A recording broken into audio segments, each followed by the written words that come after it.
Hello listeners and viewers, welcome back to the Clueless Otaku. I'm James, this is episode 2 you're currently watching. How you doing, folks? I do appreciate there's been a massive hiatus between 2 episodes. Episode 1 I recorded all the way back in June, it is now September, so I do apologise for this massive hiatus and everybody who's been eagerly awaiting for me to record another episode, because a lot of people really enjoyed the first one, which I'm really surprised about, I'm really thankful for, and I will be making more episodes. It's just I didn't want to record another episode too quickly.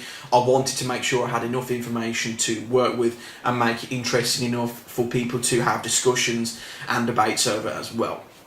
So this is the Clueless Otaku. For people who are just joining me in this series, thank you for checking out my channel, by the way. The whole point of this series is for me to relay my opinions and discussions of the anime industry and various manga and anime productions from an outsider's perspective. You get a lot of people who are massive anime fans talking about their particular opinions of various series and what's happening in the industry, but you don't get very many people talking about anime and stuff, anime and manga, from an outsider's perspective, like relaying from like a second perspective, if you were. So the whole point is for people who may be interested in trying to maybe sampling new anime or this quite rather daunting genre, because like where the hell do you start? Hopefully this little series of videos will serve as a nice primer, as like give you some examples of what good things you can try out. And also, I'll talk about some of the happenings of the industry that some people, that big fans of anime, might not have thought of before, because of like maybe like because of a closed perspective, as it were. So hopefully this will be a nice little video for everybody involved, as to have a nice discussion and a nice little thing to watch. So that's the whole point of it. So, once again, I've got another topic to discuss this week, and also I've got another anime to review as well. So, same format as last time, because a lot of people liked it. I will make some tweaks every now and then if I feel that something needs changing, or like if I don't have anything to review, I might make the topic longer or whatever. But do let me know what you think in the comments down below. Before I start though, I do appreciate that the audio and video quality might not be as good as episode 1 was, because I've changed cameras again. I've given my old camera back to my dad, because it's his camera. I only borrowed it off him while he wasn't using it, and this camera is my old rickety Sony Handycam. It's been a bit touch and go recently, and I've only just about managed to get the thing recording again. So I don't know if this is going to turn out okay. Hopefully, fingers crossed. But do let me know again if there's any issues with the audio and video. But yeah, that's that out of the way. Let's start off with the topic at hand. What have I picked this week? Well, I'm going to talk about the decline of anime in Western territories. Because that's quite an interesting subject to talk about in my view. But first of all, I think the best thing to do is to start off like when did anime get really popular in the West, and why is it that such a lot of people, especially within the industry and a lot of fans in particular, are saying anime is declining and it's shrinking, like the interest in the genre is shrinking year by year, month by month. It's nowhere near as popular as it was. Well, let's go back to the late 90s. The late 90s and the early 2000s, that little period of time is often called the anime bubble. That was where a huge glut of animes were being localised and released in the West, and they were doing ridiculously well. That's the time when like anime exploded in popularity for various reasons, and then loads of people were getting interested in the genre. A lot of stuff were popular at the time. Pokemon was just getting ridiculously popular. The animes were shown on CRTV and various satellite channels. You got Dragon Ball Z. I think that's probably the biggest at the time. That was the one that actually got mainstream. And you got a whole bunch of others as well at the time, like Digimon and a whole bunch of other animes that had been localised and released for Western audiences. And they were ludicrously popular. And that was the time they were circulated heavily on television syndication networks. And Dragon Ball Z in particular was the one that hit it big with the mainstream. Not just fans of anime in particular, but like animation fans and a lot of children at the time, and teenagers as well. It's got a teenage following as well at the time. That were really into Dragon Ball Z. That was the one that hit it big. It was the biggest. I think it's probably one of the most. It's one of the most famous animes to this date. In fact, because of the amount of merchandising it sold to people, the amount of episodes that were available for it, and the sheer amount of content and the amount of exposure it got from various different outlets was just insane at the time. And it's still, when you talk to people who are not really big on anime right now, like if you ask like a person like me who doesn't know a lot about anime, like you ask them, what does anime mean to you? And you say, I vaguely recall Dragon Ball Z. And not 8 or 9 times out of 10, if you ask somebody who doesn't know a lot about anime but they do know a bit about cartoons, they'll say, I remember that Dragon Ball Z thing, you know, the thing with the lasers and stuff like that. They're most likely they will be recalling that. Because it went mainstream. That's one of the few animes that managed to get people from all sides of life interested in it, and not many anime since or prior to that have actually been able to really recapture that. I've been as popular as that, and since then nothing has been able to recapture the popularity as Dragon Ball Z did. And so once the anime bubble sort of popped, as it were, in like the early to mid 2000s, I guess people just were no longer as interested as they were back a few years ago. There's all sorts of theories and factors as to why the anime industry no longer has the clout as it once did. And one of the biggest reasons is Dragon Ball Z. There hasn't been another Dragon Ball Z. Now, not everybody enjoys Dragon Ball Z. I do appreciate that, but in terms of popularity, you cannot deny how popular it was and still remains to be to this very day. Even though it finished years ago, it started in 1989, finished in 1996, I believe, and then it was dubbed in 96 to 98 for the English dub, various English dubs, first English dub, and then it was released.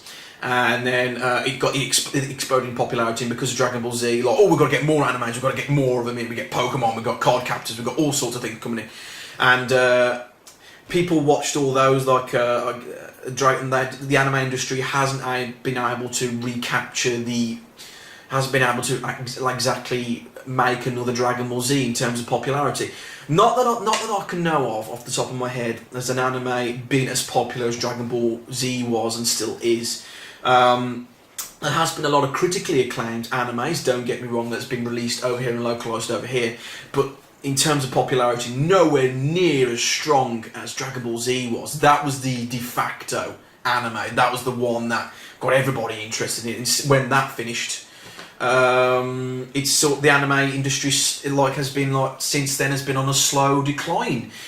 Which is a real shame, because since then there has been really good animes been localised in the West. It's just like the numbers of shows being released over here and localised for a Western audience has contracted considerably since the early 2000s.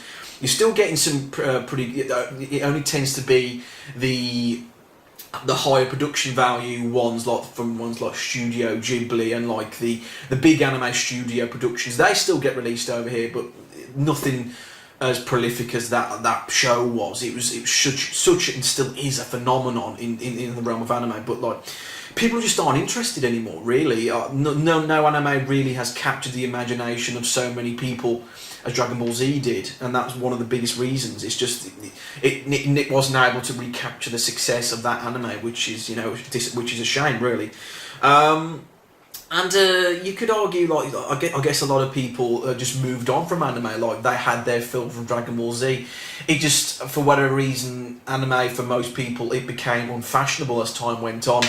And that was when Western animation was still growing in strength. Western animation is now the dominant player on the planet right now. Disney and Warner Brothers are still chucking out good stuff. Hasbro's getting back into it with MLP. That's a huge thing right now. It's just generally Western animation has managed to, while the Japanese market has declined, the Western market has picked up again. It's always traditionally had a strong market. It had never really declined really, but it just went strength to strength to strength, and that's another one of the reasons. It's just people are no longer looking to Japan for their fill of animation, because the amount of really cool stuff that the Western studios are chucking out, because they've got loads of financial backing. The big studios have got the money to do these lavish productions and are able to put loads of money into writing and stuff like that, and hence why a lot of shows are doing so well from the Western market. That's probably another reason why anime is no longer the player it once was. Really, it's now become a really niche thing, and that niche is slowly contracting as well. And another factor is the anime industry hasn't been able to really bring in new fans, and that I've mentioned this before in several videos and some of my vlogs and things like that. The biggest problem anime has, it's got a huge image problem now, especially in recent. It's never always had a bad image problem, no, not at all. But it's in very recent years where like really like prominent members of the anime community, I suppose, I've done a lot more damage than good, I have to say. Like based on like what I've read, various articles and forums I've been looking through, trying to get like doing my research. It's just the anime industry and the stuff that's been produced is very insular. It only caters to a very small amount of people, and it hasn't been able to really bring in new fans to the fold. And partly because of that, and a lot of new fans have been put off the genre of anime because of their actions within the community. So it's a vicious cycle thing. Like you get, I've said this before, a lot of people like on forums like put new people off. They don't like, I don't know why that is, I don't know, but some people really detest the idea of getting new fans into the genre when that would be beneficial for everybody. More fans means more money means more localizations, and more localizations mean more anime in the West. That's good for everybody. More productions been coming over, but the opposite is happening. A lot of people are pushing new people away, like new fans of the potential fans of the genre, because I don't know why that is. It just makes no sense, but because of through their actions. Like I've said this before, I touched upon this in episode 1 already. A lot of the things that people do, a lot of fans of the genre like to do, is like express their rather potent and vitriolic views on like why anime X is better than anime Y, and that is very damaging to the whole industry, because like people are looking through the forums, like for example, like, what anime should I start off with? I have no idea. Okay, I'll try Naruto. No, Naruto's a pile of shit. You should try Bleach. And then you've got another person saying, "Oh, Bleach is a pile of shit. That's too mainstream. You should try something else." And like it's just like a never-ending cycle of things. And you're just like, "Oh, forget it. I'll just stick to Disney productions." You don't get that shit with Disney productions. It's just like, yeah, it's the anime industry and its fandom for the most part has a very negative outlook from a mainstream point of view. That's why a lot of people like to take the piss out of anime, because people who are fans of anime, because they've got the very insular views. It's not the same for everybody. There's a lot of people in the anime industry that work really hard to try and get the medium more exposure, but they get like pushed aside and get, if not silenced, or at least overpowered by people with these vitriolic views, and that's just damaging for everybody, and nobody wins. They're expressing their views and like being spiteful to everybody who might not share the same opinion as them, and they push newcomers away, and that's one of the biggest factors why anime is declining. New fans are just not interested. The potential market is there, but the market isn't been able to be tapped into because of what the fans are doing, because they're very insular needs, very insular. They're not willing to change their viewpoints. They're not willing to accept what people have different views to them, and it's just a very vicious cycle thing. And it's just like, it's just a shame that because of that they are doing more harm than good to the overall industry that they so love. And if they're unable to bring new fans in, it's very possible, perhaps with not straight away, it's very possible that the very already small trickle of productions from Japan being localized over here, that will turn into a very tiny drop, very tiny dribble, and then that tiny dribble will eventually dry up completely, and Japan will probably just think, well, a lot of the companies that release these things in the West, they'll probably think the Western market, they're just not interested in this stuff anymore. It's not financially viable anymore. Won't release them in the West. We'll just like stick to our home market in Japan, and just because it's cheaper, and we'll just localize everything just for our home market. We won't bother with the West anymore. It's just not financially viable, and that's a problem. That's a real scenario that can possibly happen. And yes, I don't really have a silver bullet to this problem. That's not the only problem. There's a whole bunch of other problems in terms of piracy and localization costs and things like that. Those are all contributing factors as well.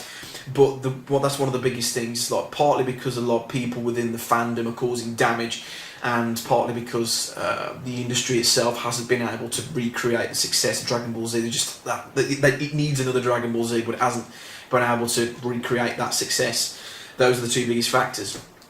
But it's very possible that anime will cease to exist as a medium in the West. It's entirely possible. And that would be a big shame, because a lot of really cool stuff work that may have got localised previously, in like the boom years, won't even get to see the light of day outside of Japan. You can still import the stuff, of course, if you understand Japanese, but like people like me, British people, not just me, but British people as a whole, are terrible at learning other languages, and that is a major problem. Just thought, I just can't be bothered with, you have to put the effort into learn a language, because like the localization industry is dried up because there's no more stuff being shipped over, and that's a real potential scenario, and a lot of people don't understand that, aren't willing to accept that fact. Really, it is a fact. Like, less things are being localized compared to the boom. It's like shrinking. The industry is shrinking. The interest in the genre is also shrinking. Some people are leaving the fandom as well to go on to other things, because they just can't be bothered with it anymore. And the industry has been largely unable to bringing new fans to the fold, because like a lot of it, there's a lot of problems all round like that, preventing like new people from getting into it, as they may have would have done if like the market was more accepting, really, like the fandom was more accepting of new people into the genre, and more open and less vitriolic generally at bringing people, like trying to entice new people in. Like, watch this really cool anime, it's really cool, and like it's gaming also has that issue in certain circles as well, but anime in particular does it seems to suffer with that problem more so than gaming does, I think. And since it's a niche thing, you get to see these negative elements a lot more prominently, because like the people have to be a lot louder to like get their views heard, and a lot of the time their views are horrible. So it's a real big problem. The decline of anime is a real thing in the West. It might not, in 20 years' time, maybe we won't see any more animes. It will just be a dead format, dead in the water, effectively. It's entirely possible, apart from like one or two really big releases that will get shown over it. A lot of the really cool smaller productions won't get shown over it, just because like it's not worth it anymore. Right, so yeah, those are my views, those are my takes on why the industry seems to be, the interest in the genre seems to be declining in the West. I don't have a silver bullet for those problems, really, other than maybe if people could just like change their attitudes, maybe, and maybe be more enticed, like be more supportive of new people coming in, and just don't be a dick about it, really, because like there's loads of people just like, oh, you really getting this worked up about a bunch of cartoons. Some people do, which is just boggles the mind.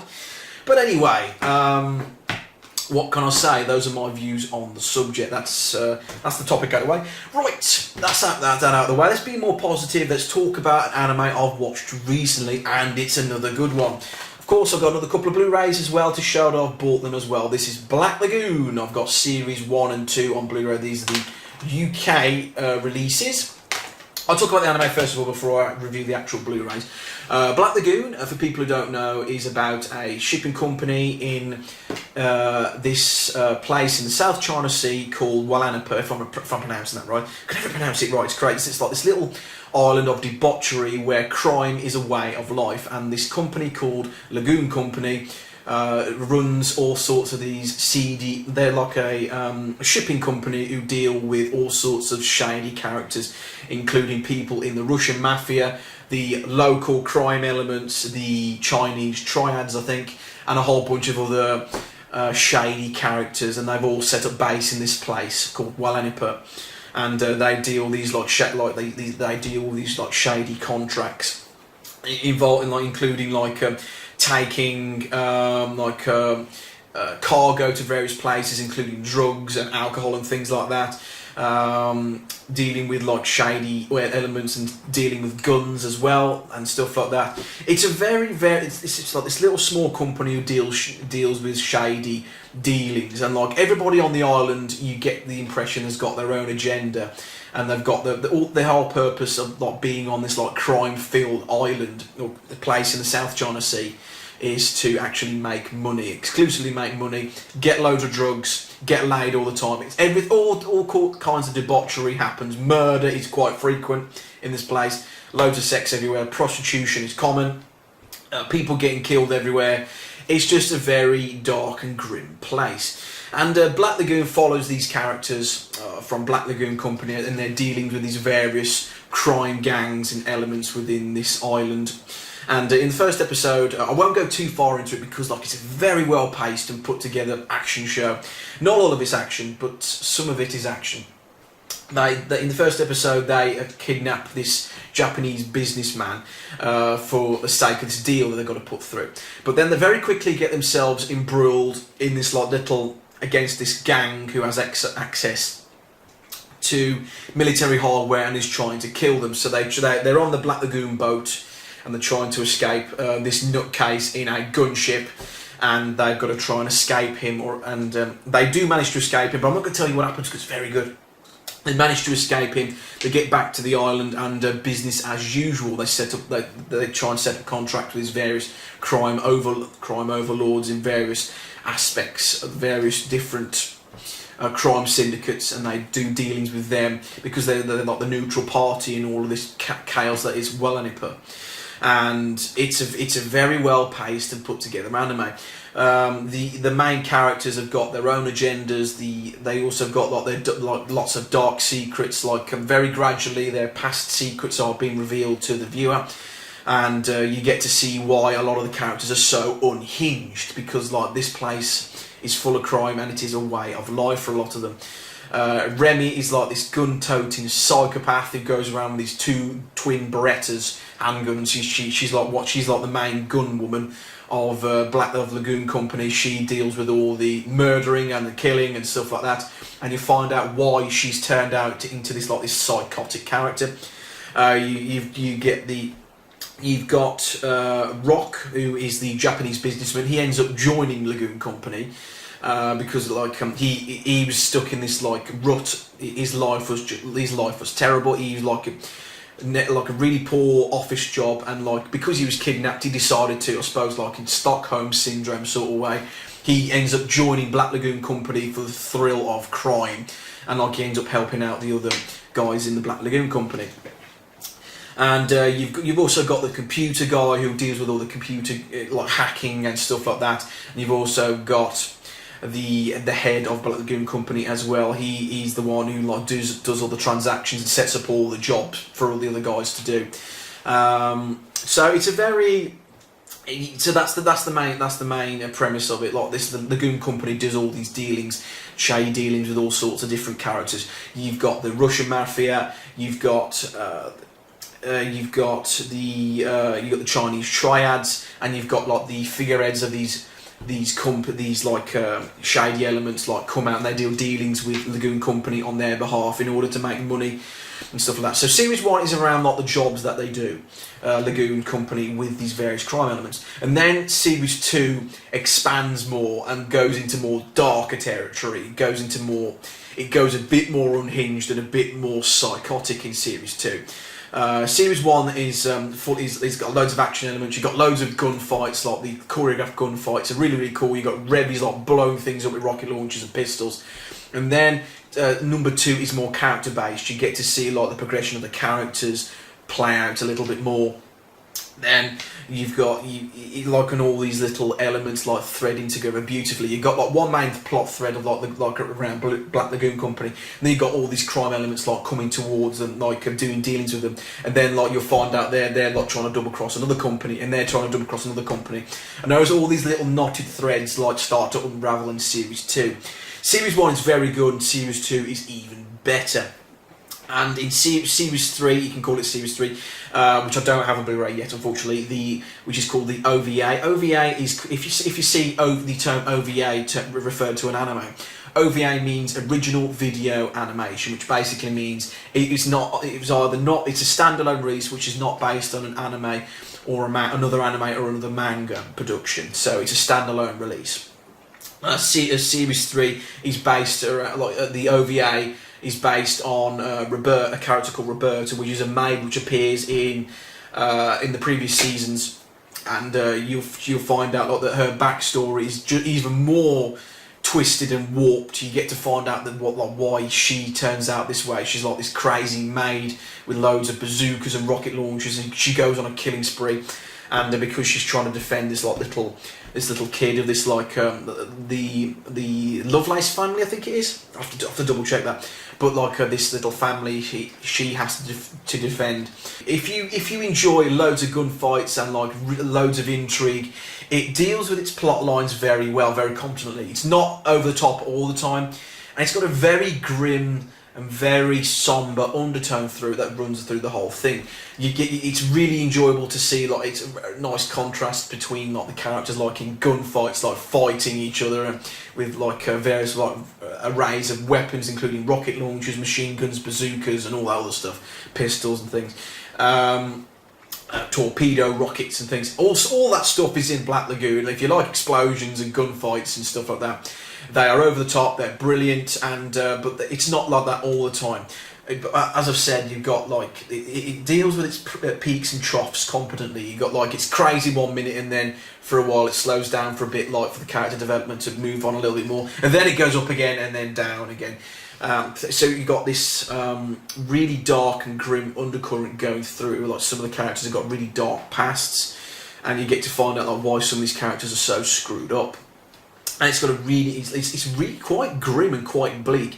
It's like some of these characters have accepted that crime is a way of life, and this Walanipa place in the South China Sea can't really be changed. Really, they're a part of this massive machine, and they're just trying to survive basically. Even though they say to everybody drugs and money and sex is their main motivation, really it's them trying to survive in a really hostile environment where all these crime lords are trying to basically coexisting at the moment, but anything can tip the balance, and all hell can break loose, and that's why murder and rape and pillage and everything is very common in this place. It's very, very grim underlying current for the whole thing. So you got these over the top bits, and you got the really grim bits, and in series 2 that really does start to kick off, where a lot of the characters backstories are revealed, and some of the characters that come in and get killed straight away, almost basically, and it's very sad, really. That runs through it.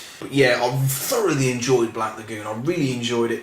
I watched them all the way through. I think I spent a week. I sped run through them in a weekend. I really enjoyed them. I watched all the way through to the OVA at the end, with Roberta coming back from season 2, where she's really prominent. And then it's just I watched all of them. I thoroughly enjoyed it. The gunfights were good, the stories were good, the writing's very good. It's just very, very well put together anime, and I thoroughly enjoyed it. And I enjoyed it even more than Panting Stockings. So yes, so yeah, Black Lagoon, highly recommended. But do I recommend the Blu-rays that it comes on? Well, I am disappointed with the Blu-rays, unfortunately. At least with these are the UK releases. Released by Carzo, which is a French localizer of animes in Europe, one of the bigger ones anyway.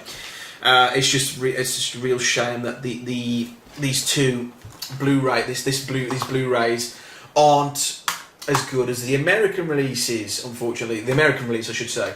What they've done in the UK is this is season 1, this is season 2. You cannot get season 1 and 2 and 3 as a box set currently. You can get 1 and 2 as a box set in America, the American box set. The American box set is superior, which is a shame, because the UK release is been a bit. No, it's not. I wouldn't say botched. It's just it's lacking a crucial element. What you can do with the American release of Black Lagoon, you can get seasons 1 and 2 and Blu-ray together as a box set for around $40, I believe, which works out cheaper than the UK releases. You can't get season 1 and season 2 as a box set, you have to get them separately, and they're quite expensive. And what's even more annoying, you get less features than the US version, which does suck. So the UK release has been. We've been shafted with the UK releases, unfortunately, which is a real shame. Don't get me wrong, they're both a really nice package, but it's just they're not as good as the US release, unfortunately. You have to get season 1 and season 2 and season 3 separately. They're about £23 each. That's the cheapest I could find it. So if you want all of them, you're going to have to spend about probably the £23 each, you're probably going to spend probably about £60 to get all of them if you want the UK versions, but it'll be a lot cheaper to get the US version. The main problem I have with the UK releases of Black Lagoon, unfortunately, neither release has 5.1 surround sound, which is a real shame, because the video files that are shown around on the internet, shared around the internet, they have 5.1 surround sound. And the US version has 5.1 surround sound, but these don't. These are in mixed down stereo, and that really does let the side down, which is a shame, really. The American version sounds better. The video quality is about the same. It's the same print, I believe, that they used, but because of the amount of languages and dubs that they put on the UK release, they've had to compromise and fold the sound down into stereo, which is a real shame. Don't get me wrong, it's a very solid mix, but it's Blu-ray. It needs to be 5.1. If a 5.1 mix exists, put it on the disc. Because the UK release, they've got the Japanese dub, the German dub, the English dub, the Spanish dub, the Italian dub. It's got a whole bunch of dubs. I think there's like about six dubs on here, which is good in terms of like saving money and not having to release so many different versions. The downside is, however, all these double audio tracks take up space, and that means they've had to use the inferior stereo mix compared to the rather throaty and powerful 5.1 sound mix, which is a very real shame, because the ones I've got on my computer, which are the ones I sampled, the 5.1 mix is chaotic and really throaty, especially since my computer's got 5.1 speakers. It really does make a difference. The explosions are a lot more powerful. The dialogue is much more pronounced. It just sounds better across the board. But the stereo mix sounds a bit muted in comparison, and it's a Blu-ray. If it was the DVD release, I can understand. You can get Series 1 and 2 as a box set on the DVD. But it's Blu-ray. I expected 5.1, really, to be honest. I might sell these, in fact, and get the American release. But which is disappointing. The way I watch my Blu-rays is what I do. I don't watch them off the disc usually. Even though I've got a Blu-ray disc player, what I do, I extract the audio from the disc into an MKV, at the pristine as they are, uncompressed, off the disc, onto my computer, and put them onto my smart DV hard drive, so I can watch them all the way through, as they are, with no compression artifacts whatsoever. Because my HDMI cable's not that great. You do get it's not a very good player either. But I like to, if the HD mix does exist of an anime, I'll get the Blu-rays first over the DVDs, because I like to give my smart TV a bit of a workout, and it sounds and looks better, obviously. It's just such a shame that they went with the stereo mix. They all utilise, the Series 1 and 2, they utilise single layer Blu-ray discs, which is disappointing.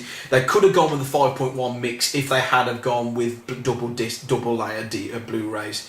And they didn't, unfortunately, which is a real shame. And these are completely devoid of extras as well. So these are quite expensive for what they are, and considering that the American release also comes with more extras, with DVD versions as well, and it's 5.1 surround sound. It's just like, it makes the UK release very weak indeed in comparison. They're very Spartan releases. I don't mind Spartan releases as long as like the video and audio quality is good, which they are in these mixes, but it's just a little bit weak, really. I'm really disappointed, really. I'm tempted to get the American Blu-ray to replace these, because it's a good effort. It's just like, it's lack 5.1, lads. It's Blu-ray, come on.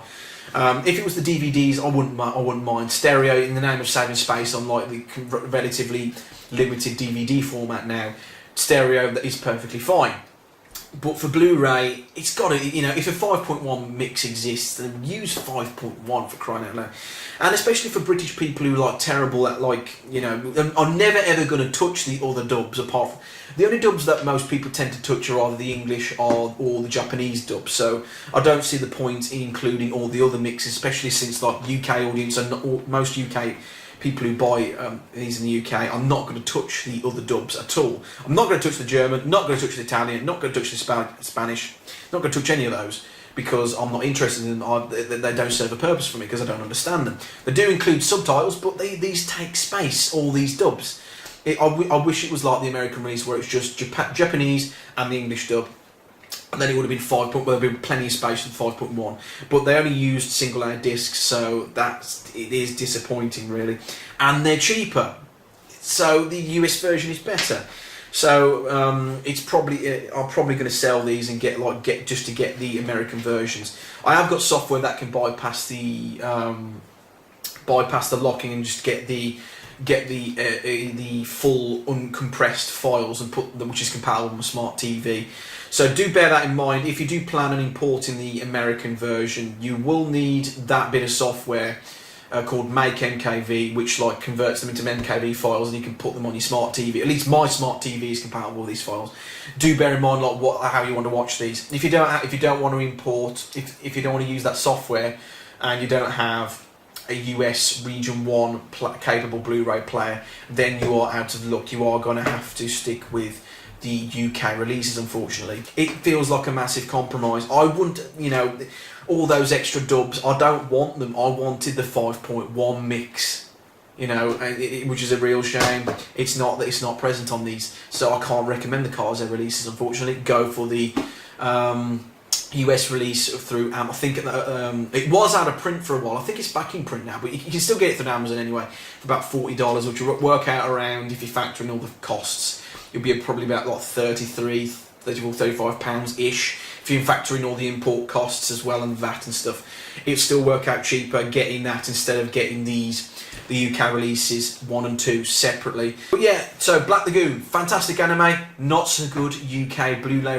releases, unfortunately. Get the DVD versions instead if you're not bothered about, if you don't mind stereo. Those are in stereo as well, but you get 1 and 2 for £20 at the moment, so it's a lot cheaper as well. Instead of forking out for these rather lacking Blu-rays, I'm probably going to sell these and get the US release instead. But hey ho, what can you do? That's the decision they made. So thank you for watching episode 2. That's Black Lagoon. Fantastic anime, highly recommended. Get the US version though if you want it on Blu-ray or DVD. So yes, thank you for watching. I'll see you guys next time.